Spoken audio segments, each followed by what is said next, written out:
నమస్తే, నేను Suryaprakash. News watch స్వాగతం. ముందుగా వివిధ దినపత్రికల్లో వచ్చినటువంటి ప్రధాన వార్తలు చూద్దాం. ఈనాడు వణికించిన భూకంపం, దేశంలోని పలు ప్రాంతాల్లో ప్రకంపనలు, రెక్టర్ స్కేల్పై 6గా నమోదు. ఆందోళనతో పరుగులు తీసిన జనం, ప్రమాదమేమీ లేదన్న అధికారులు. వ్యక్తులు ముఖ్యం కాదు, మంచిని కొనసాగించే వ్యవస్థలను అభివృద్ధి చేసుకోవాలి. గుజరాత్తో నేను చేసింది అదే. ఈ అభివృద్ధి కొనసాగుతుంది. కాగ్ నివేదికలను రాజకీయ ప్రయోజనాలకు ఉపయోగించరాదు. నరేంద్ర మోడీ. జాబితా తయారు, నేడు ఢిల్లీకి పంపనున్న ఆర్థిక శాఖ. ఉత్తర్వులు వెలువడేది అక్కడి నుంచే 28 లేదా 29 తేదీల్లో వెలువడే అవకాశం. నిబంధనల ప్రకారమే సర్వీస్ పుస్తకాల వివరాలే ప్రామాణికం. ఇప్పుడు అందరి పుస్తకాలపై విచారణ అసాధ్యం. ఉద్యోగుల అభ్యంతరాలపైనే పరిశీలన. సాధారణ పరిపాలన శాఖ స్పష్టీకరణ. నేడే ఎంసెట్ 9న ర్యాంకుల వెల్లడి. ఏమీ తేల్చని ప్రత్యూష్ కమిటీ. ఇవి ఈనాడులో ఉన్నటువంటి ప్రధాన వార్తలు. ఇక ఆంధ్రజ్యోతి చూస్తే, మోదీ కేబినెట్లో 50 మంది. మనసు నొచ్చుకొని ఉంటే మన్నించండి. 26 కేబినెట్ మిగతా సహాయం. అవినీతి పనులకు నో ఛాన్స్. కర్ణాటక కోటాలో వెంకయ్యకు. తెలంగాణ నుంచి దత్తన్నకు. టీడీపీకి 1 కేబినెట్ బెర్తే. 2 నుంచి 3 సహాయ మంత్రి పదవులు. ఒకటే పోలీస్. తెలంగాణలో సరికొత్త పోలీసింగ్. ఒకే తాటిపైకి అన్ని విభాగాలు. ఏక పోలీసింగ్పై నక్సల్స్ కట్టడి. సాధ్యాసాధ్యాలపై కేసీఆర్ ఆరా. ఉద్యోగుల విభజన గడువు నేటితో పూర్తి. సత్వర సమాచారానికి సీఎస్ నిర్దేశం. చకచకా క్యాంపు. రెడీమేడ్ భవనాల కోసం కసరత్తు. ఎల్ఎన్టీతో సంప్రదింపులు. ఇవి ఆంధ్రజ్యోతిలో ఉన్నటువంటి ప్రధాన వార్తలు. అదేవిధంగా సాక్షి చూసినట్టయితే, ముద్దకు మద్దతేది, మాట తప్పలేను, అందుకే ఎన్నికల్లో అబద్ధపు హామీలు ఇవ్వలేదు. వైఎస్ జగన్. వైఎస్ఆర్ కాంగ్రెస్ శాసనసభ పక్షనేతగా ఏకగ్రీవ ఎన్నిక. స్థానికతతో అక్రమాలపై కేసీఆర్ ఆగ్రహం. పంపిణీపై టీఆర్ఎస్ కమిటీ.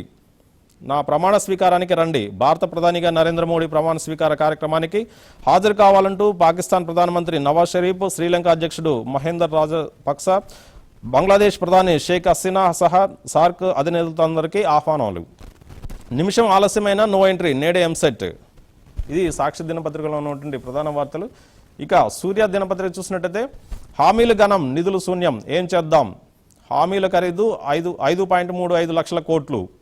సీమాంధ్రకు మోడీ ప్యాకేజీ. ప్రమాణ స్వీకారంలోపే ప్రకటన. అనిల్ గోస్వామితో చర్చలు. రాజధాని అభివృద్ధికి బ్లూ ప్రింట్. సినిమాకు కేసీఆర్ అభయం. కేసీఆర్తో సినీ ప్రముఖులు. పరిశ్రమకు సాయంపై హామీ.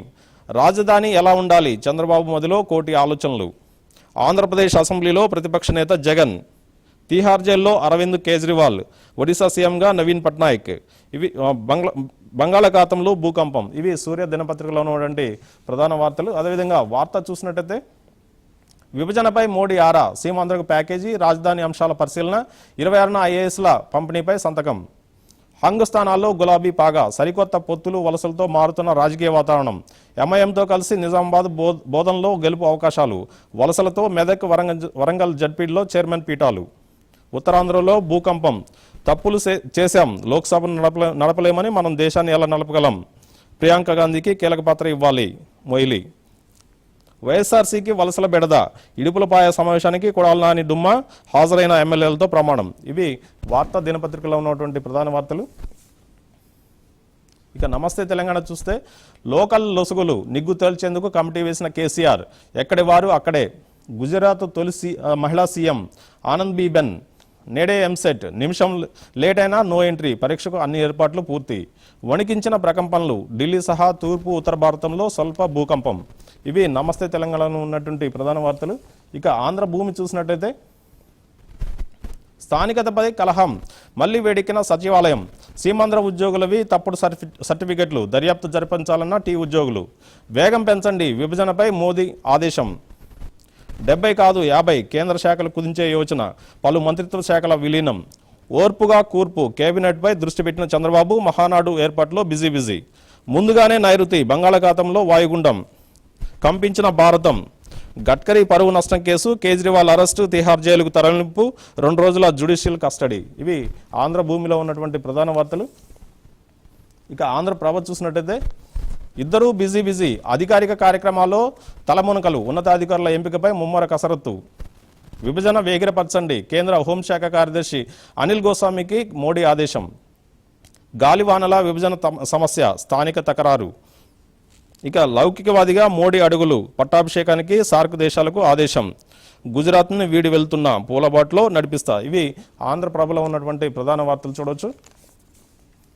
ఇక ఇక ప్రజాశక్తిలో చూసినట్టయితే విభజనలో మోడీ ఆరా వేగవంతం చేయాలని ఆదేశం. రాష్ట్రంలో 26, కేంద్రంలో 28 పనులు పూర్తికి హోంశాఖ తాజా డెడ్లైన్లు. దళితులపై దాడి, కర్రలు గొడ్డలతో లాఠీలతో దౌర్జన్యం. సిపిఎం అగ్రనేత ఉమానాథ్ కన్నుమూత. ఎంసెట్లో నిమిషం టెర్రర్. నేడు ప్రవేశ పరీక్ష, కుల సర్టిఫికెట్ అవసరం లేదు. సార్క్ దేశాధినేతలకు మోడీ ఆహ్వానం. పలు ప్రాంతాల్లో భూకంపం. ప్రజా సమస్యలపై గళమెత్తుతా. ఇవి ప్రజాశక్తిలో ఉన్నటువంటి ప్రధాన వార్తలు చూడొచ్చు. ఇక విషయాలందరూ చూసినట్టయితే సర్వాంగ సుందరంగా అసెంబ్లీలు. తెలంగాణకు ప్రస్తుత అసెంబ్లీ, కౌన్సిల్. ఆంధ్రప్రదేశ్కు పాత అసెంబ్లీ, జూబ్లీ హాల్ కేటాయింపు. భూ ప్రకంపనలు. రిక్టర్ స్కేలుపై తీవ్రత 6గా నమోదు. ఉత్తరాంధ్రలో పాటు దేశవ్యాప్తంగా అలజడి. Telangana CM camp office, Kundanbagh భవనాలు. సీమాంధ్రలో నకిలీ ధృవీకరణలు. తెలంగాణ ఉద్యోగుల ఆగ్రహం. పరిపాలనా కార్యదర్శికి 200 అభ్యంతరాలు. నక్సల్స్పై నిషేధం ఎత్తివేయండి, సిపిఐ రాష్ట్ర కార్యవర్గం డిమాండ్. ఇవి విశాలాంధ్రలో ఉన్నటువంటి ప్రధాన వార్తలు చూడవచ్చు. ఇక ద హిందూ పత్రిక చూసినట్టయితే రీజనల్ ప్లేయర్స్ అంటే రీజనల్ పార్టీలు అన్నీ కలిసినా కూడా ప్రతిపక్ష హోదా పొందలేకపోతున్నాయని చెప్పేసి వార్తగా ఇచ్చారు. అదేవిధంగా కాగు నివేదికలను రాజకీయ ప్రయోజనాలకు వాడకూడదని చెప్పేసి మోడీ అన్నటువంటి వ్యాఖ్యలను కూడా ప్రధానంగా ద హిందూ పత్రికలో చూడవచ్చు. అదేవిధంగా ఎంసెట్ సంబంధించి 1 నిమిషం ఆలస్యమైనా కూడా అనుమతించలేదని చెప్పేసి ప్రధాన వార్తను ద హిందూ పత్రికలో ఇచ్చారు. ఇక డెక్కన్ క్రానికల్లో చూసినట్టయితే అయితే మోడీ ప్రమాణ స్వీకారోత్సవానికి పాకిస్తాన్ ప్రధానితో పాటు సార్క్ దేశాల అధినేతలను కూడా ఆహ్వానించినటువంటి అంశాన్ని కూడా ప్రధాన వార్తగా ఇచ్చారు. అదేవిధంగా ఇక కేసీఆర్ కుందన్ బాగ్ సెక్రటరీకి సంబంధించి హోమ్ ఆఫీస్ సంబంధించి కూడా కుందన్ బాగ్ని ఎంపిక చేసుకున్నటువంటి విషయాన్ని కూడా డెక్కన్ క్రానికల్లో ప్రధాన వార్తగా చూడవచ్చు. అయితే ఈ రోజు వచ్చినటువంటి వివిధ దినపత్రికలు వచ్చినటువంటి ప్రధాన వార్తలపై చర్చించడానికి ద హిందూ పత్రిక మాజీ రెసిడెంట్ ఎడిటర్ నగేష్ కుమార్ మనతో పాటు ఉన్నారు. నమస్కారం అండి. నమస్కారం. ఇప్పుడు రాష్ట్రంలో కొత్త రాష్ట్రాల్లో కొత్త ప్రభుత్వాలు కూడా ఏర్పాటు కాబోతున్నాయి. అంటే అటు చంద్రబాబు కావచ్చు, ఇటు కేసీఆర్ కావచ్చు, క్యాంప్ ఆఫీసులు, సెక్రటరియట్ల ఏర్పాట్లు ఎంపిక జరుగుతూ ఉంది. దీన్ని ఏ విధంగా చూడొచ్చు అంటారు? అంటే విభజన అనేది ఇంకో 10 రోజులు ఉంది. ఇదొక డిలే అవుతున్నది అనుకోకుండా ఇదొక అవకాశం దొరుకుతున్నది అన్నీ సరిదిద్దుకోవడానికి. కొన్ని తప్పులు జరిగాయి ఈ ఎంప్లాయీస్ డిస్ట్రిబ్యూషన్ కానీ, లేకపోతే ఇంకా ఈ క్యాంప్ ఆఫీసులు కానీ. అందుకే నేను అనుకోవడం కరెక్ట్గానే చేసింది కేంద్ర ప్రభుత్వం ఈ గడువు ఇవ్వడానికి. మే 16 నుంచి జూన్ 2 దాకా ఇవన్నీ కొంచెం సెటిల్ అవుతాయని దీంతో చేసుకుంది. ఇది ఒక మంచి వాతావరణం క్రియేట్ చేసి ఇద్దరు ముఖ్యమంత్రులు జూన్ 2 నాడు కానీ తర్వాత కానీ వాళ్ళకి ఏ డేట్ అనుకూలంగా ఉంటుందో దాని ప్రకారం వాళ్ళు ప్రమాణ స్వీకారం చేయాలి. ఈ లోపల ఇవన్నీ కొన్ని ప్రాబ్లమ్స్ కొంచెం సార్ట్అవుట్ చేసి దానికి కొంచెం అటెన్షన్ డివోట్ చేయాలి. ఇప్పుడు రాజశేఖర్ రెడ్డి హయాంలో పెద్ద ఎత్తున కోట్ల రూపాయలు వెచ్చించి ఒక బిల్డింగ్ నిర్మించాడు క్యాంప్ ఆఫీస్ కోసం అని చెప్పేసి. ఇప్పుడు 2 రాష్ట్రాల ముఖ్యమంత్రులు కూడా దాన్ని తిరస్కరించే అవకాశాలు కనిపిస్తూ ఉన్నాయి. ఎందువల్ల అంటారు ఈ పరిస్థితి?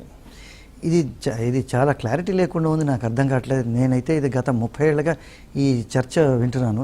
దీనికి ఏమవుతున్నదంటే ప్రజాధనం ఖర్చు అవుతున్నది, దాని తర్వాత ఒక పర్మనెంట్ రెసిడెన్స్ లేకుండా అవుతున్నది. ఇప్పుడు గవర్నర్కి రాజ్భవన్ ఒక పర్మనెంట్ రెసిడెన్స్గా ఉన్నప్పుడు చీఫ్ మినిస్టర్కి ఎందుకు ఉండకూడదు?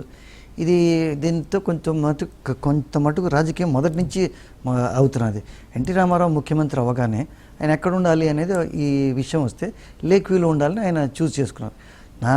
నా ఉద్దేశంలో లేక్ వ్యూ చాలా కరెక్ట్ చాయిస్. ఎందుకంటే రాజ్భవన్ పక్కన ఉంది, అదొక విఐపి రోడ్గా డిక్లేర్ చేయొచ్చు, మంచి స్థలం ఉంది, అక్కడ పార్కింగ్కి ఉంది. అయితే కొంతమంది ప్రతిపక్ష నాయకులు ఏమిటంటే ఇంత పెద్ద భవనాన్ని ఒక ముఖ్యమంత్రికి ఎలాగ ఇచ్చేస్తారంటే ఆయన కొంచెం కొత్తగానే ముఖ్యమంత్రి ఉన్నాడు, ఆయన వెనక్కి తగ్గారు, ఆయన హ్యాబిట్స్లో ఉన్నారు. దానివల్ల చాలా ప్రజలకు అసౌకర్యంగా కలిగింది. దాని తర్వాత ప్రతి ముఖ్యమంత్రి సొంత ఇళ్లలో ఉన్నారు. అంజయ్ గారు ఏమో దిల్కుషా గెస్ట్ హౌస్లో ఉన్నారు. దాని తర్వాత రాజశేఖర రెడ్డి గారు కొన్ని రోజులు బల్కంపేటలో ఉన్నట్టున్నారు. ఇట్లాగైతే ఒక గందరగోళం సృష్టిస్తున్నారు. ఫైనల్గా మనం అనుకున్నది ఏంటంటే 2004లో ఒక 10 కోట్లు పెట్టి, పెద్ద అమౌంట్ అది, 2 ట్విన్ బిల్డింగ్స్ కట్టి 3 బిల్డింగ్ని డిమాలిష్ చేసేసి చెట్లు కొట్టేసి అంతా చేసి మొత్తం ఒక మంచి బిల్డింగ్ కట్టారు. ఒకటేమో ఆఫీస్ గాను, ఒకటేమో ఇల్లు గాను. ఇప్పుడు అది వాస్తు పనికిరాదు అనేది కేసీఆర్ అంటే వాస్తు కారణం చూపించి ఇట్లా ప్రజాధనం కోట్ల రూపాయలు వెచ్చించి కట్టినటువంటి భవనాలని అంటే సీఎం మారినప్పుడల్లా చేంజ్ చేయడం వల్ల అంటే ఎలాంటి నష్టం ఉంటుంది? మీరు కరెక్ట్గా చెప్పారు. నేను అదే అంటున్నాను, ఒక పర్మనెంట్ బిల్డింగ్ ఉంటే దానికి కావస్తే రిపేర్ చేయొచ్చు, అప్గ్రేడ్ చేయొచ్చు, వాస్తు ప్రకారం మార్చాలి. ప్రతి ముఖ్యమంత్రి మారుతున్నప్పుడు ఇది మన ఇండియాలో ఇంకా కాన్సెప్ట్ రాలేదు, కానీ it is taxpayers money. మీరు నేను కడుతుంది ట్యాక్స్ తోటే ఈ భవనాలు కానీ ఈ పెద్ద పెద్ద వెహికల్స్ కానీ ఇవన్నీ అవుతున్నాయి. సో దానికి ఒక లిమిట్ ఉండాలి. ప్రతి ముఖ్యమంత్రి మారినప్పుడు కొత్త బిల్డింగ్ కట్టడం అనేది అంత మంచి పద్ధతి కాదేమో. ఇంకోటి ఏంటంటే మనకి కొంత మటుకు నేనైతే కొంచెం ఒక రేషనలిస్ట్గా కూడా కొంతమంది ముఖ్యమంత్రులు ఉండాలి. ఎందుకైతే ఇది సెక్యులర్ నేషన్, దీంట్లో ప్రతి ముఖ్యమంత్రి వచ్చి సెక్రటేరియట్లో నా రూమ్ బాగోలేదని దాని తర్వాత పూజలు చేసి రూమ్లో వెళ్ళటం అనేది ఇది ఒక కొంచెం సెక్యులర్ భావాల కంటే సెక్యులరిజం అంటే రిలీజన్కు దూరంగా ఉండడం కాదు, కానీ అందరి భావాలు తీసుకుని అప్పుడు ముందుకెళ్ళాలి. కానీ నాకు వాస్తు లేకపోతే పూజలు ఇవన్నీ కొంచెం ఎబ్బెట్టుగా ఉంటుందని అనుకుంటున్నాను. అంటే బిల్లులో చూసినట్టయితే 10 ఏళ్ల పాటు ఇక్కడ ఉమ్మడి రాజధాని అని చెప్పేసి చెప్పారు. అయితే చంద్రబాబు మాత్రం అక్కడే ఉండాలి, ఎల్ఎన్టీ వాళ్ళతో మాట్లాడి టెంపరీ బిల్డింగ్లు ఏర్పాటు చేసుకుంటాం, ఇటు సెక్రటరియట్ కావచ్చు, క్యాంప్ ఆఫీస్ కావచ్చు, అక్కడే ఏర్పాటు చేసుకుంటూ ఉంటున్నారు. ఇది ఎంతవరకు సాధ్యం అంటారు? అంటే ఈ రోజుల్లో ఏది అసాధ్యం కాదు. ఎందుకంటే ఈ రోజుల్లో ఒక పెద్ద కాన్ఫరెన్స్ పెట్టాలంటే ఒక టౌన్షిప్ కట్టేస్తున్నారు. అది పెద్ద పని కాదు. అయితే అక్కడ దాని వెనకాతలు మీరు ఉద్దేశం చూస్తే ఆయన కొంచెం హరీలో ఉన్నారు. హరీ అంటే ఇది పని మొదలెట్టేయాలి ఫ్రమ్ డే 1. కొత్త క్యాపిటల్ కానీ కొత్త అడ్మినిస్ట్రేషన్ కానీ హైదరాబాద్లో కూర్చుంటే ఈరోజు ఈ గేట్ ఎక్కడ ఉండాలి లేకపోతే ఉద్యోగాల డివిజన్ కాకుండా ఫ్రమ్ డే 1 వర్క్ బిగించేద్దామని అనుకుంటున్నా.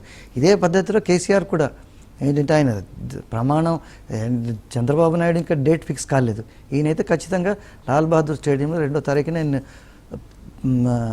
ప్రమాణ స్వీకారం చేస్తామంటారు. అంటే అడ్మినిస్ట్రేషన్ అంతా ఇక్కడ కొనసాగుతున్నప్పుడు అక్కడ తీసుకెళ్లి సెక్రటరియట్ కట్టడం అనేది అంటే సాధ్యమేనంటారు? అది మీరు చెప్పిన ప్రాబ్లం అది తప్పకుండా ఉంది. కానీ ఈ రోజుల్లో కమ్యూనికేషన్ ఎంతలాగా డెవలప్ అయిపోయిందంటే టెలిఫోన్ కమ్యూనికేషనే కాకుండా దాని తర్వాత ట్రాన్స్పోర్ట్ కూడా. విజయవాడ ఇప్పుడు గుంటూరు కానీ 3.5 hours 4 hours వెళ్ళిపోవచ్చు. ఇక ముఖ్యమంత్రికి అయితే హెలికాప్టర్ ఉంటుంది. 3 రోజులు అక్కడ ఉంటాను, 4 రోజులు ఇక్కడ. అది పెద్ద కష్టమైన పని కాదు. ఇద్దరు ముఖ్యమంత్రులు కూడా చూడవచ్చు. అంటే కానున్నటువంటి ముఖ్యమంత్రులు కూడా అంటే అధికారులు, ఉన్నతాధికారులుగా ఎంపికలో బిజీగా గడుపుతున్నట్టుగా తెలుస్తూ ఉంది. వాళ్ళకి అనుకూలమైనటువంటి ఐఏఎస్ అధికారులు కావచ్చు, ఐపీఎస్ అధికారులు కావచ్చు, నియామకం కోసం అని చెప్పేసి ప్రయత్నాలు చేస్తూ ఉన్నారు. ఈ నియామకాలు అనేవి ఎలా ఉండబోతున్నాయి అంటారు? ఐఏఎస్ అధికారాలు దానికి ఒక ఫార్ములా చెప్పినట్టున్నారు. ఆ ఫార్ములా ప్రకారం వాళ్ళు ఐఏఎస్ ఆఫీసర్స్ ఎంత నంబర్స్ ఏవో ఉన్నాయి, ఐపీఎస్ ఆఫీసర్స్ ఎంత. అయితే అక్కడ ఒక చిన్న ఇబ్బంది వచ్చింది. ఏమిటంటే కొంతమంది ఐపీఎస్ ఆఫీసర్ దీనికి తీవ్రంగా అభ్యంతరం చెప్పారు. అది నేను పూర్తిగా వాళ్ళతో ఏకీభవిస్తున్నాను. ఎందుకైతే ఇది ఐఏఎస్ కాదు, ఇది ఫస్ట్ ఆఫ్ ఆల్ ఇవన్నీ ఆల్ ఇండియా సర్వీస్, ఏఐఎస్ అనాలి చెప్పాలి. ఈ ఏఐఎస్ ఆల్ ఇండియా సర్వీస్లో ఉన్న వాళ్ళకి చాయిస్ ఏమిటండి? మీరు ఏ క్షణాన్నైతే మీరు ఈ సెంట్రల్ సర్వీసుల్లో మీరు అడుగు పెడతారో మీరు కాశ్మీర్ నుంచి కన్యాకుమారి దాకా, అస్సాం నుంచి గుజరాత్ దాకా ఎక్కడైనా పోస్టింగ్ చేయొచ్చు. ఇది ఒక రాంగ్ ప్రెసిడెంట్ సెటప్ చేస్తున్నారేమో అనేది government of India should take a decision. వీళ్ళు ఫలానా రాష్ట్రానికి వెళ్ళాలి. అయితే కొంతమంది పిక్ అండ్ చూస్ ఉంటారు. ఇప్పుడు ముఖ్యమంత్రి ప్రధాన కార్యదర్శి ఉన్నారనుకోండి, ముఖ్యమంత్రి కార్యాలయంలో కార్యదర్శి, ఆయన చూస్ చేసుకోవచ్చు. కానీ ప్రతి ఐఏఎస్ ఆఫీసర్కి మీరు మీ ఆప్షన్స్ ఇవ్వండి అనేది తప్పు. కొంతమంది ఆన్ ద రికార్డ్ కూడా ఐపీఎస్ ఆఫీసర్స్ స్టేట్మెంట్ ఇచ్చినట్టున్నారు ఈ తప్పు అనేది. అంటే అవుట్ ఆఫ్ స్టేట్స్లో ఉన్నటువంటి ఐఏఎస్ అధికారులను కూడా పిలిపించి ఇక్కడ నియామకం చేయాలని చెప్పేసి రెఫరెన్స్లు ఇస్తున్నట్టుగా తెలుస్తూ ఉంది. ఇది కరెక్ట్ అంటారు? అది పర్వాలేదండి, కొంతమందిని చేయొచ్చు. కానీ అయితే సూత్రప్రాయంగా మీరు నేటివిటీ ప్రకారం మీరు ఏ రాష్ట్రాల్లో చేస్తారనేది అది it goes against the very fundamental recruitment policy of all India services. ఇప్పుడు ఇండియన్ ఫారెన్ సర్వీస్ ఉన్నారు, లేదు నేను అమెరికాలోనే చేస్తాను, పాకిస్తాన్లో చేయనంటే ఒక డిప్లొమాట్ అట్లాగే ఐఏఎస్లో చేరిన తర్వాత ఎక్కడైనా చేయాలి. మీరు ఆంధ్రాలో చేయాలి, తెలంగాణలో చేయాలి, అస్సాంలో చేయాలి, కేరళలో చేయాలి. దాంట్లో చాయిస్ ఇవ్వకూడదు అనేది నేను. ఇంకోటి ఉద్యోగుల బదలాయింపు సంబంధించి కూడా ఒక వివాదం నడుస్తూ ఉంది. అంటే స్థానికత ఆధారంగా కూడా బదలాయింపు చేయాలని చెప్పేసి చేసినటువంటి రూల్స్ ఏదైతే ఉందో దానికి నకిలీ ధృవీకరణ పత్రాలు ఇచ్చారు కొంత ఆంధ్ర ఉద్యోగులు అని చెప్పేసి కేసీఆర్, కొంత టీ ఉద్యోగులు కూడా ఆరోపిస్తూ ఉన్నారు. దీన్ని ఎలా చూడొచ్చు అంటారు? దీనికి నేను అనుకోవడం ఈ టీఆర్ఎస్ అధినేత వాళ్ళ ఉద్యోగ సంఘాలతో మీటింగ్ పెట్టుకుని, తెలంగాణ ఉద్యోగ సంఘాలతో మీటింగ్ పెట్టుకుని ఒక క్లారిటీ ఇస్తారనుకుంటాను. అయితే దీంట్లో బిల్లులో చాలా క్లియర్గా ఉందనుకుంటాను ఎవరు వెళ్ళాలనేది. నేటివిటీ అంటే ఏమిటి? క్లాస్ 4 నుంచి క్లాస్ 10 దాకా ఇక్కడ చదివితే వాళ్ళు నేటివిటీ ఇక్కడదే అవుతుందంట. ఇబ్బంది ఎక్కడ వస్తున్నదంటే ఆరోపణ ఫేక్ సర్టిఫికేట్స్ సృష్టిస్తున్నారు. ఫేక్ సర్టిఫికేట్స్ ఎవరైతే సృష్టిస్తున్నారో వాళ్ళ మీద తప్పకుండా చట్టం ప్రకారం వాళ్ళ మీద యాక్షన్ తీసుకోవాలి. కానీ దీంట్లో ఒక ఇబ్బంది ఎక్కడ వస్తున్నదంటే కొంతమంది తెలంగాణ సంఘాల నాయకులు సీమాంధ్ర అజిటేషన్లో పార్టిసిపేట్ చేశారు కనుక ఏపీ రీఆర్గనైజేషన్ బిల్లుని మీరు తగలబెట్టారు కనుక సెక్రటేరియట్ ప్రాంతాల్లోని మిమ్మల్ని మీరు అర్హులు కాదంటున్నారు.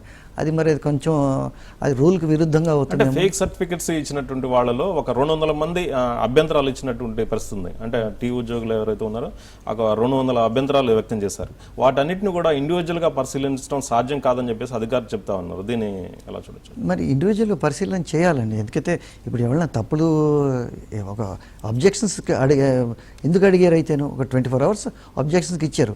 సో అబ్జెక్షన్స్ మీరు రిసీవ్ చేసుకున్నప్పుడు మీరు దాన్ని పరిశీలించి దాని మీద ఒక నిర్ణయం తీసుకోవాలి. అవి తప్పుడు డిక్లరేషన్స్ ఇస్తే వాళ్ళని తిరిగి పంపించాలి, ఎక్కడికి పంపించాలో అని.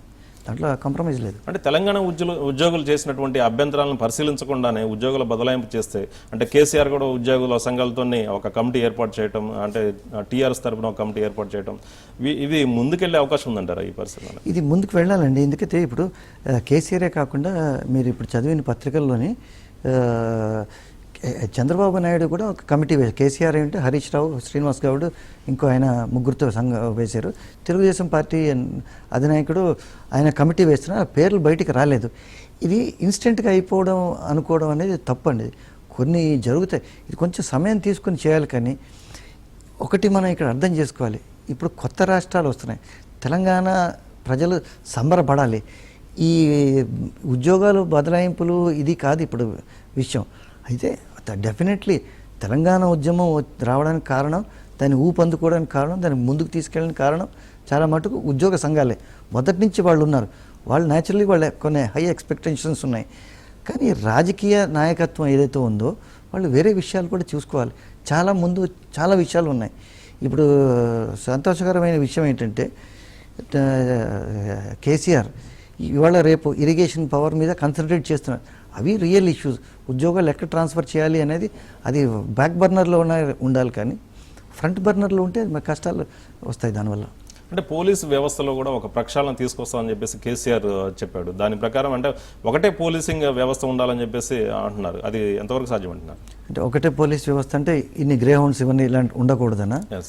అంటే ఒకటి ఉందండి. ఇప్పుడు ఈ మన మోదీ చెప్తున్న గత 3-4 రోజులుగా ఆయన ఎన్నికైన తర్వాత పత్రికల్లో వస్తుంది కూడా ఏమిటంటే లెస్ గవర్నమెంట్ మోర్ గవర్నెన్స్. అది పాలసీ ఉండాలి. ఎందుకైతే మనం ఉద్యోగాలంతా గవర్నమెంట్లోనే మనం క్రియేట్ చేద్దామని అనుకుంటున్నాం. అది ఇప్పుడు మానుకోవాలి. ఇది ఎక్కడ జరగట్లేదు. యుఎస్లో కూడాను government is very small, governance is very big. ఆ పాలసీతో వెళ్ళాలి. ఇప్పుడు పోలీసు వ్యవస్థ ఉన్నది. నాకైతే ఈ పోలీస్ వ్యవస్థ గురించి నాకు చాలా సంవత్సరాల నుంచే అర్థం కావట్లేదు. ఎప్పుడు చూసినా కూడా పోలీస్ వ్యవస్థ ఏంటంటే మ్యాన్ పవర్ షార్టేజ్ ఉందని అంటున్నారు. అదేదో కోట్ చేస్తారు. యూఎస్ఏలో ఇంత జనాభాకి ఇంతమంది పోలీసు ఉన్నారు, లండన్లో ఇంతమంది ఉన్నారు, మనకు లేరనేది. ఇది ఏదో దీని సంగతి ఏదో తేల్చేసి ఎంత కావాలి. అయితే ఈ రోజుల్లో ఏమిటంటే ఆర్మీలు కానీ పోలీసులు కానీ దాన్ని పెద్దది చేసుకోవడం కాదు, మల్టిప్లయర్ ఎఫెక్ట్. ఒక మనిషి ఒక 10 మందితో సమానం. దానికి ఎలాగంటే టెక్నాలజీ, ఎక్విప్మెంట్, దాని తర్వాత సరైన ఇది లాఠీలు కానీ గన్నులు కానీ ఏది కావస్తుంది, టియర్ గ్యాస్లు కానీ అది ఉండాలి. కానీ అలాగే దాన్ని పెంచుకుంటూ పోతుంటే వచ్చేది. అంటే ఇంకోటి పోలీసు వ్యవస్థను ప్రక్షాళన చేయడం ద్వారా నక్సల్స్ను కూడా కట్టడి చేయొచ్చు అని చెప్పేసి కేసీఆర్ చెప్తున్నాడు. ఇది ఎంతవరకు సాధ్యం అంటారు? అది కొంచెం తొందరపడడానికి వీల్లేదు. ఎందుకంటే నక్సలైట్లు కూడా అక్కడ చాలా మన బార్డర్స్లో ఇప్పటిదాకా రాలేదు. రేపు వస్తే కష్టం. అన్లెస్ నేను చెప్పిన టెక్నాలజీ కానీ ఆ మల్టిప్లైర్ ఎఫెక్ట్ కానీ చేస్తే, ఇప్పుడు దాన్ని ప్రక్షాళన చేస్తే కష్టం. అది మెల్లిగా చేయాలి. దీంట్లో తొందరపాటు చేస్తే రాష్ట్రానికి చాలా నష్టం. అంటే నక్సల్ సమస్యని దేశంలో వివిధ రాష్ట్రాలు ఫేస్ చేస్తూ ఉన్నాయి. అంటే కేవలం పోలీసు వ్యవస్థలో ప్రక్షాళన చేయడం ద్వారా నక్సల్ సమస్య పరిష్కారం అవుతుందంటారు? డెఫినెట్లీ కాదండి. ఇది సోషియో ఎకనామిక్ ప్రాబ్లం అనేది మనం అందరం లా అండ్ ఆర్డర్ ప్రాబ్లం కాదు. సోషియో ఎకనామిక్ ప్రాబ్లం అనేది మనం గుర్తిస్తే ఆ బ్యాక్వర్డ్ ఏరియాస్ని డెవలప్మెంట్ చేస్తే కొంచెం నక్సలిజం ప్రభావం తప్పకుండా తగ్గుతుంది. ఎందుకైతే ఇప్పుడు మీరు ఛత్తీస్గఢ్ ఎగ్జాంపుల్ చూసుకుంటే అక్కడ ఎంత ఫోర్సెస్ ఉన్నాయి. సిఆర్పిఎఫ్ ఉంది, బిఎస్ఎఫ్ ఉంది. ఉండగా కూడా ప్రతి నెల ఒక చాలా మేజర్ సంఘటన జరుగుతున్నది. లాస్ట్ ఇయర్ అయితే చూసాం, అక్కడ వీసీ శుక్లాని, మహేందర్ కర్మాని చంపేశారు అంత పెద్ద కాన్వాయ్లో వెళ్తున్నప్పుడు. సో డెఫినెట్లీ పోలీస్ ఫోర్సులను పెంచుకుంటూ పోతే అది సొల్యూషన్ కాదు. అయితే సడన్గా పోలీస్ ఫోర్స్ని తగ్గిస్తే కూడా అది సొల్యూషన్ కాదు. అక్కడ డెవలప్మెంట్ జరగాలి. ఇప్పుడు రెండు రాష్ట్రాల్లో కూడా కొత్తగా ఏర్పాటవుతున్నటువంటి రెండు రాష్ట్రాల్లో కూడా ఇద్దరు ముఖ్యమంత్రులు ప్రమాణ స్వీకారానికి రెడీ అవుతూ ఉన్నారు. అంటే ప్రమాణ స్వీకారోత్సవం రోజున తాము ఇచ్చినటువంటి హామీల మీద సంబంధించి ఎలాంటి నిర్ణయాలు తీసుకోబోతున్నారని భావించవచ్చు అంటారు? ఇప్పుడు ఈ హామీలు అనేది వీళ్ళకి ఇప్పుడు మెడకి చుట్టుకుంటుంది ఇద్దరు ముఖ్యమంత్రులకి. ఎందుకైతే ఫండ్స్ లేవు రెండు రాష్ట్రాల్లోని. ఈ రుణమాఫీయే కొన్ని వేల కోట్లు అవుతుంది, 10,000 కోట్లు అవుతుంది. నేను అనుకోండి రెండు కలిపితే 1,00,000 కోట్లు అవుతుంది ఉట్టి లోన్ వేవరే. ఇవంతే కాకుండా ఇప్పుడు మీరు చదివిన అంటే వీళ్ళు ఇచ్చిన హామీలను బట్టి చూసినట్టయితే 5.5 లక్షల కోట్లు అవసరం అని చెప్పేసి బడ్జెట్ లెక్కలు తెలుస్తా ఉన్నాయి. అంటే ఇది సాధ్యమంటారా ఇంత బడ్జెట్? న్యాచురల్లీ అది సాధ్యం కాదండి. ఎందుకంటే మొత్తం రాష్ట్రం బడ్జెటే 1,60,000 crores 1,70,000 crores ఉంది. ఇది టోటల్ బడ్జెట్. ఇది దీంట్లో ఏంటంటే ప్లాను నాన్ ప్లాన్ ఉన్నాయి. నాన్ ప్లాన్ అంటే మొత్తం జీతాలకే పోతుంది. సో మిగిలింది ప్లాన్కి చాలా తక్కువ. అంటే ఇది మీరు ఒక 20 ఏళ్లలో ప్లాన్ వేసుకుంటే ఇవన్నీ అవుతాయి. కానీ ఇది వెంటనే మాత్రం ఒక టర్మ్లో మాత్రం 5 లక్షల కోట్లు ఖర్చు పెట్టే సమస్య లేదు. ఇది సెంట్రల్ బడ్జెట్ని దాటిపోతుందేమో ఇంత ఖర్చు పెడితేను. అంటే ఉచిత విద్యుత్ కావచ్చు, రుణమాఫీ కావచ్చు, ఇవన్నీ ఇలాంటి హామీలు నెరవేర్చడానికి మరి ఎలాంటి ప్రయత్నాలు చేయాలంటే రాజకీయ ఇది చాలా చేయాలండి. ఇప్పుడు ఇది హామీలు ఇవ్వడం కాదు, ట్యాక్స్లు పెంచడం కాదు. ఇప్పుడు ఒక విషయం చెప్పారు, ఇది గవర్నమెంట్ని కొంచెం తక్కువ చేయాలి, గవర్నెన్స్ని తక్కువ చేయాలి, ఇండస్ట్రీని జనరేట్ చేయాలి, కొత్త విధాలుగా ట్యాక్స్లు రేజ్ చేయాలి. కానీ ఊరికనే హామీలు ఇచ్చేసి దాన్ని ఇది చేస్తే ఇప్పుడు ఒకటండి, మొన్న ఎలక్షన్స్లో మీరు ఒకటి చూస్తే one of the reasons Congress ఓడిపోవడానికి ఇప్పుడు చాలా మటుకు వెల్ఫేర్ స్కీమ్స్లోని చాలా ఖర్చు పెట్టింది. ఫర్ ఎగ్జాంపుల్ నరేగా ఉంది, national rural employment guarantee scheme. ఇది ఒక successful programme. ఎందుకైతే 100 days in a year 300 rupees చెప్పని ఇచ్చారు. అయితే ప్రజలేమో సరైన ఇదంతా ఇచ్చారు, ఇది గవర్నమెంట్ బాధ్యత, ఇది కాకుండా ఇంకేమి ఇస్తారనేది. సో ఇది ఎక్కడ పోతుంది ఈ వెల్ఫేర్ స్కీమ్స్? దీనికి ఎక్కడో అక్కడ ఒక ఫుల్ స్టాప్ పెట్టి డెవలప్మెంట్ మీద గవర్నమెంట్ కన్సన్ట్రేట్ చేయాలి. ఎందువల్ల ఇంక ఎన్నికలు అయిపోయి, ఇంక మన రాష్ట్రంలో ఈ రెండు రాష్ట్రాల్లోని 5 ఏళ్ల దాకా ఎన్నికలు లేవు, సెంట్రల్లో కూడా మీకు ఎన్నికలు లేవు. సో డెవలప్మెంటు, ట్యాక్స్ రైజింగు ఇవన్నీ చూసుకోవాలి. కానీ లేకపోతే కష్టం, డబ్బులు రావు. ఇంకోటి ఎడ్యుకేషన్ పరంగా చూసినట్టయితే వృత్తి విద్యా కోర్సుల్లో 10 ఏళ్ల పాటు ఉమ్మడిగానే ప్రవేశాలు జరపాలని చెప్పేసి నిర్ణయించారు. అయితే మన రాష్ట్రంలో ప్రధానంగా ఈ ఫీజు రియంబర్స్మెంట్ పథకం అనేది అమలవుతా ఉంది. రేపు కొత్తగా ఉన్నటువంటి ఎంపికైనటువంటి రాష్ట్ర ముఖ్యమంత్రులు వాళ్ళు తీసుకున్నటువంటి నిర్ణయాలు ఒకవేళ వ్యతిరేకంగా ఉంటాయి, విద్యార్థులు ఎలాంటి సఫర్ కావాల్సి వస్తుంది? ఇది కష్టమైన పని ఏ ప్రభుత్వానికైనా. ఒక ప్రభుత్వం ఏమో డెసిషన్ తీసుకుంటుంది, అది వాళ్ళ డెసిషన్ కాదు, పాత వెళ్ళిపోయిన ప్రభుత్వం డెసిషన్. వీళ్ళేమో ఇంప్లిమెంట్ చేయాలి, దీన్నేమో రోల్ బ్యాక్ చేయలేరు. ఈ రోల్ బ్యాక్ చేస్తే ఏంటంటే దీని మీద చాలా కష్టాలు వస్తాయి. అయితే ఒక ప్రభుత్వం ఒక నిర్ణయం తీసుకుందని దీంట్లో డెఫినెట్గా బ్యాక్వర్డ్ క్లాసెస్ ఫీ రీఎంబర్స్మెంట్ అనేది దాంట్లో మంచి ఉద్దేశానికి ఖర్చు పెడుతున్నారు, హైయర్ ఎడ్యుకేషన్ కోసానికి.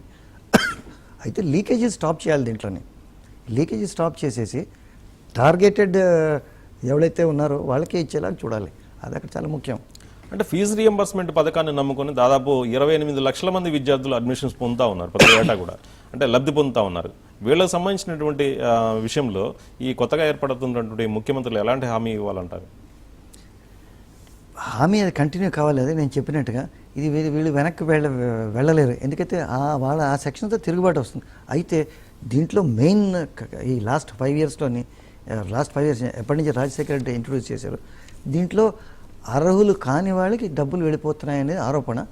అది కంట్రోల్ చేయగలిగే కెపాసిటీ ఉండాలి, దానికి పొలిటికల్ విల్ కావాలి. దీనికి చాలా రెసిస్టెన్స్ వస్తుంది.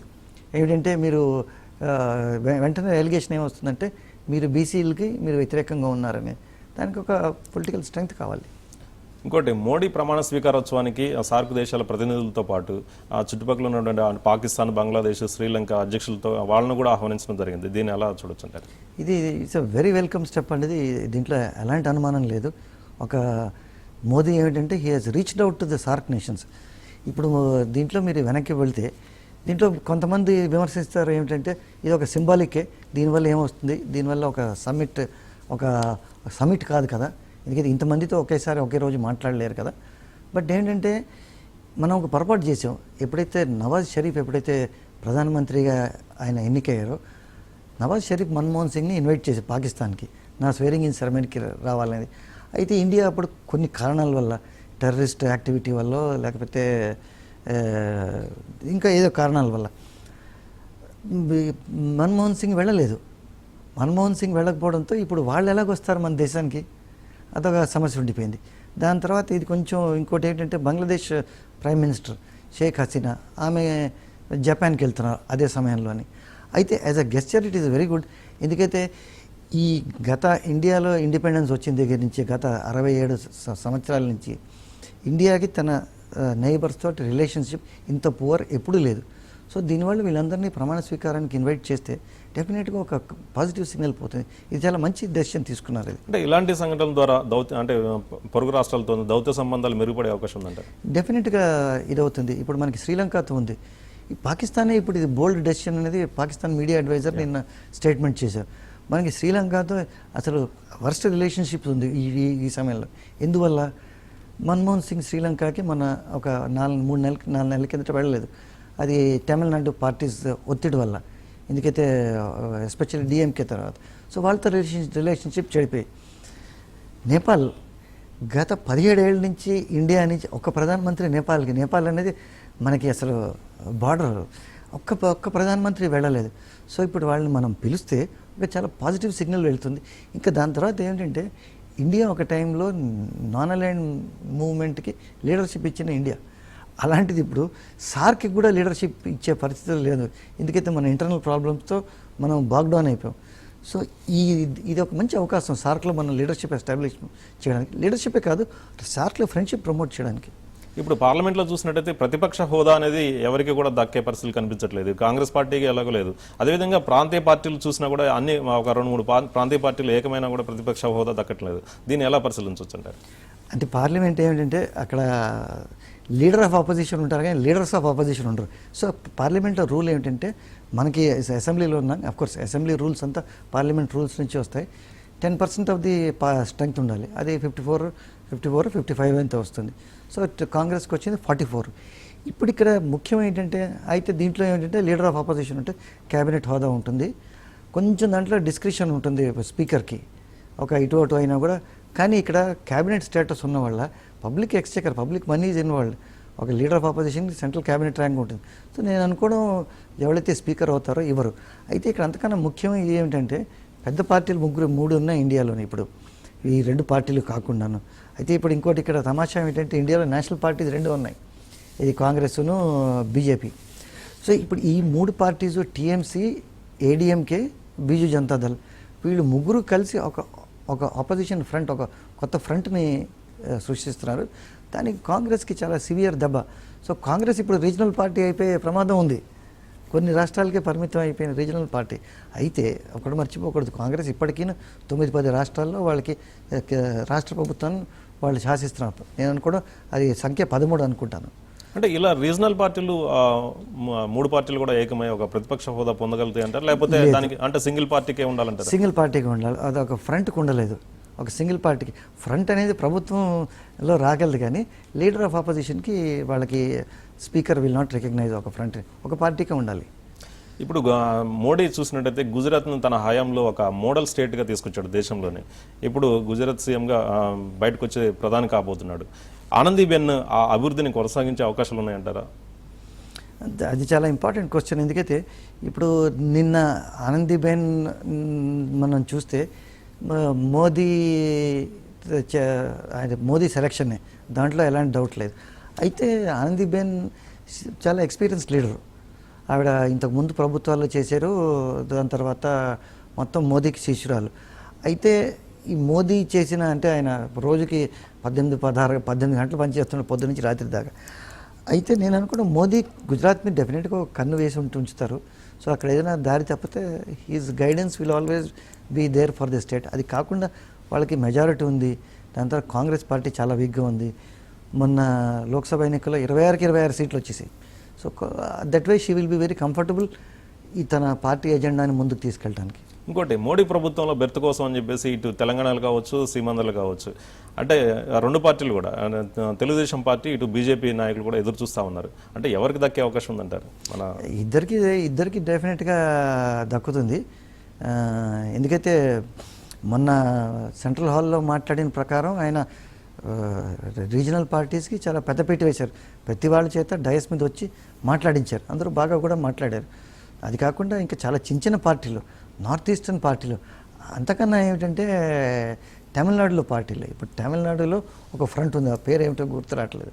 దాంట్లో చిన్న చిన్న పార్టీలు ఉన్నాయి. మనకి ఐజేకే అని ఒక పార్టీ ఉంది, డిఎండికే అని పార్టీ ఒకటి, ఎండిఎంకే అని ఇంకో పార్టీ ఉంది. ఇవన్నీ చిన్న వైకో, అంబమణి రామదాసు వీళ్ళంతా అక్కడ లోకల్ రీజనల్ లీడర్సే.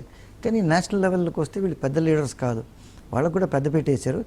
ఇప్పుడు ఏమిటంటే మనకి వినికిడి ఏమిటంటే వైకోకి తమిళనాడులో రాజ్యసభ సీట్ రాలేదు, ఎందుకంటే మొత్తం అంతా ఏడీఎంకే, దాని తర్వాత కొన్ని సీట్లు ఏడీఎంకే, వేరే రాష్ట్రానికి రాజ్యసభ సీట్ ఇస్తున్నారు. సో అందుకు టీడీపీకి అయితే ఇక్కడ గ్యారంటీగా ఇవ్వవలసిందే. ఎందుకైతే మీరు ఎలక్షన్ అనాలిసిస్ చేస్తే అంటే ఇంకోటి కూడా చెప్పారు, బీజేపీకి సింగిల్గా మెజారిటీ స్థానాలు వచ్చినప్పటికీ కూడా ఎన్డీఏ పార్టీలను కూడా, అలయన్స్ పార్టీలను కూడా కలుపుకునే ప్రభుత్వం ఏర్పాటు చేస్తామని చెప్పేసి చెప్పారు. అంటే ఆ మేరకు టీడీపీ మన దగ్గర ఉన్నటువంటి తెలుగుదేశం పార్టీ నుంచి కూడా కొంత ప్రాతినిధ్యం లభించే అవకాశం ఉందంటారు. మరి ప్రాతినిధ్యం లభించాలి, ఎందుకంటే ప్రీపోల్ అలయన్స్ ఇది పోస్ట్ పోల్ అలయన్స్ అయితే మీరు వాళ్ళని ఖాతరు చేయకపోవచ్చు. ప్రీపోల్ అలయన్స్ ఉన్నప్పుడు వాళ్ళకే ఆశలు ఉంటాయి. అది కాకుండా ఇంకోటి మనం పెట్టుకోవాలి ఏంటంటే, సీమాంధ్రలో ఇప్పుడు టీడీపీ ప్రభుత్వం ఉంది, వాళ్ళని కూడా బీజేపీ వాళ్ళని కూడా ఆ ప్రభుత్వంలో తీసుకోవచ్చు. ఎట్లాగైతే మెజారిటీ ఉన్నా కూడా టీఆర్ఎస్ని రాజశేఖర రెడ్డి క్యాబినెట్లో తీసుకున్నారు అనేది, అది మ్యూచువల్ పొలిటికల్ అడ్జస్ట్మెంట్, దాంట్లో తప్పేం లేదు. అంటే రెండు తెలుగు రాష్ట్రాల నుంచి చూసినట్టయితే అటు వెంకయ్యనాయుడుకి ఇటు దత్తాత్రేయ కూడా ఇవ్వచ్చు అని చెప్పేసి భావించారు.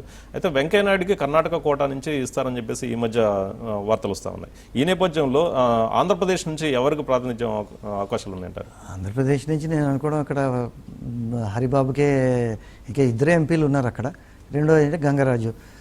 సో ఆయన ఇంకా పార్టీకి నేను అనుకోవడం కొత్త, ఫస్ట్ టైం ఆయన ఆ పార్టీ టికెట్ మీద కంటెస్ట్ చేస్తున్నాం. హరిబాబు ఆబ్వియస్లీ ఫ్రంట్ రన్నర్, దాంట్లో ఎలాంటి డౌట్ లేదు అక్కడ సీమాంధ్రాకు వస్తేను.